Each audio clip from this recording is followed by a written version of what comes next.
श्री स्वामी समर्थ मित्रांनो, जय शिवराय। तुम्हा सगळ्यांना दिवाळीच्या खूप खूप हार्दिक शुभेच्छा। तुमच्या सगळ्यांची दिवाळी आनंदाने जाओ अशी माझी मनापासून इच्छा।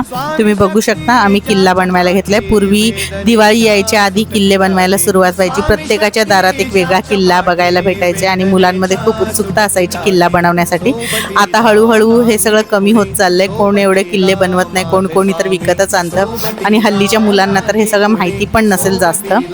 तर किल्ला ह्याच्यासाठी बनवतात की आपल्या दिवाळी सणाचा पहिला दिवा शिवाजी महाराजांच्या पुढ्यात लागला पाहिजे। तुम्ही बघू शकता माझी मुलं खूप एन्जॉय करतात किल्ला बनवताना। त्यांना जास्त काही येत नाही आणि मलाही जास्त काही येत नाही, पण आम्ही पूर्ण प्रयत्न केला की खूप सुंदर किल्ला बनवण्याचा आणि आम्हाला जसा आला तसा आम्ही खूप छान किल्ला बनवला आहे। तुम्ही याचा फायनल लुक नक्की बघा, तुम्हाला पण आवडेल। आणि तुम्हीही घरामध्ये जर वेळ असेल तर मुलांसोबत असं करा, कारण की त्यांना आपली संस्कृती समजली पाहिजे। हे सगळ्या गोष्टी त्यांना पण कळल्या पाहिजे, जेणेकरून ते त्यांच्या पुढे सांगतील। बघू शकता आमच्या किल्ल्याचा फायनल लुक।